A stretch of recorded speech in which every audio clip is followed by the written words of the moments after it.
Bonjour et bienvenue à la Minute Ho'oponopono. Aujourd'hui, je vais vous parler un petit peu du chakra de la gorge.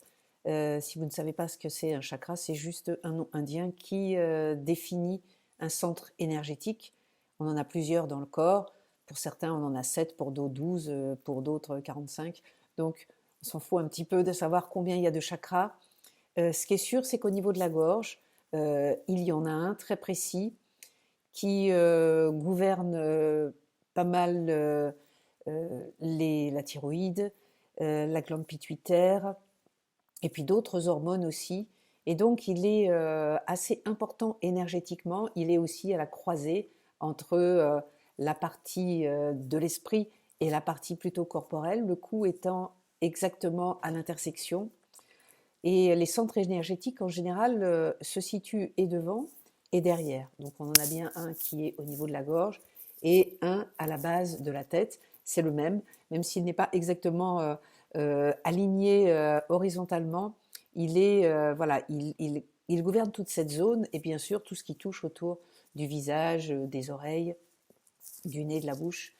Et pourquoi est-ce que je parle de ça aujourd'hui? Parce que j'ai beaucoup de gens autour de moi qui se raclent la gorge ou qui ont des difficultés respiratoires. Et vous voyez bien que toute cette histoire de virus, c'est bien là que ça touchait très précisément sur la peur de mourir, l'étouffement. Et donc c'est bien le chakra de la gorge qui est sollicité et qui a besoin d'être nettoyé. Donc si vous aussi, vous sentez que de temps en temps, vous avez un petit raclement, un petit voile, que vous avez du mal à vous sortir des problèmes ORL et qu'il y a toujours un petit rhume qui traîne, une petite gêne, eh bien c'est que votre chakra est en train d'essayer de travailler.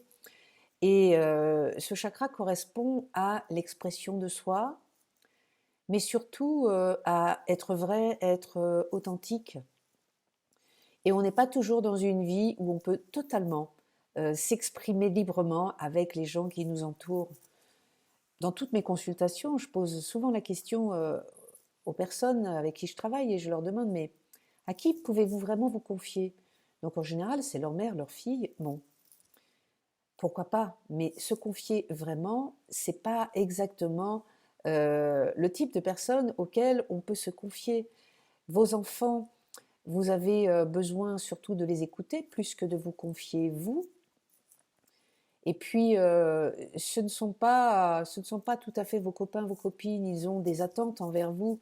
Vous ne pouvez pas complètement imaginer que vous êtes sur le même palier d'échange, parce que même si vous l'êtes, peut-être que eux sont encore dans une demande par rapport à vous. Donc, ils s'attendent pas à ce que vous racontiez votre vie, même ça peut les gonfler largement. Si c'est avec votre mère que vous êtes encore complètement dans l'expression de votre intériorité, c'est pas non plus la bonne personne, parce que pour les mêmes raisons que vos enfants, votre fille ou votre fils, bah, c'est pareil, vos parents ont eu des projections sur vous, ils attendent des choses de vous et pas toujours l'expression de votre totale vérité. Ils veulent entendre ce qui les rassure, ce qui leur fait du bien, mais pas qui vous êtes vraiment. Et donc, vous avez vraiment besoin, évidemment, idéalement avec un compagnon ou une compagne, mais des amis, ça le fait aussi, pouvoir être dans un échange où vous vous sentez complètement écouté et entendu. Parce que si vous n'avez pas ça, vous allez avoir ce chakra de la gorge qui vous racle un peu. Euh, c'est le chakra c'est le centre énergétique où on est totalement soi-même, dans une loyauté envers soi, dans une intégrité, dans un sentiment de faire honneur à soi-même et à sa grande vérité. Donc chaque fois qu'il est en difficulté ou que vous attrapez le moindre rhume, on va dire que vous avez ce centre énergétique qui essaye de se purifier, qui essaye de se nettoyer, qui essaye de se libérer. Donc vous avez quand même à regarder dans votre vie à quel endroit vous n'arrivez pas complètement à être vous-même, à quel endroit vous composez avec plus de devoirs que d'expression de votre propre vérité, votre propre liberté. À quel endroit vous vous cachez une vérité par rapport à une personne ou par rapport à une situation?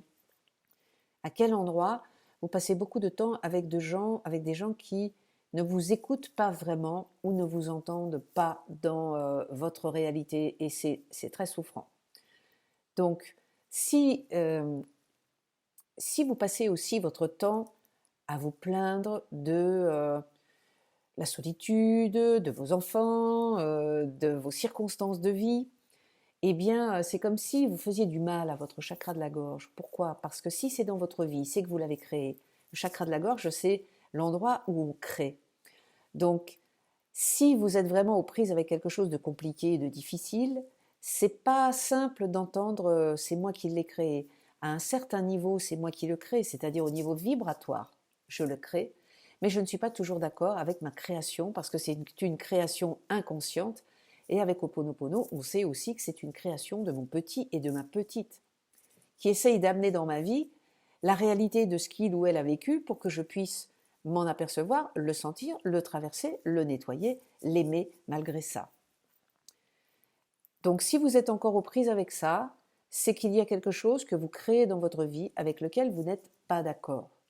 On ne vous dit pas de dire amen à tout, juste de reconnaître dans un premier temps que si vous l'avez créé, si c'est là, c'est que vous l'avez créé, si vous l'avez créé, c'est qu'une partie de vous l'a créé, et bien évidemment c'est une mémoire, et certainement votre petit ou votre petite qui l'a créé, pour vous tenir au courant de l'horreur qu'il ou elle a vécue.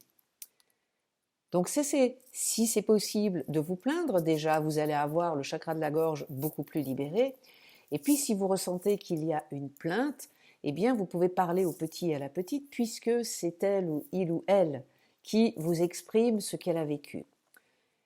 Mais principalement, vous pouvez parler au petit et à la petite en lui disant « Je suis désolée, je ne savais pas à quel point on t'avait empêché d'être complètement toi-même dans ta vérité et dans l'expression de ta créativité.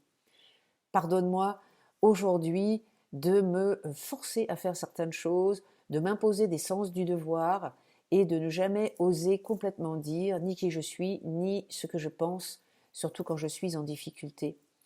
Je te remercie de m'envoyer cette gorge qui n'est pas en paix et pas au clair. Je vois bien que tu essayes encore de me faire passer des messages de tout ce que tu n'as pas eu le droit d'exprimer, de tout ce qui n'a pas été entendu pour toi. Et je me propose d'être celui ou celle qui aujourd'hui va t'écouter dans ta vérité, même si ta vérité c'est quelque chose de pénible ou de pas acceptable. Je te remercie, je t'aime. Je vous retrouve pour une prochaine.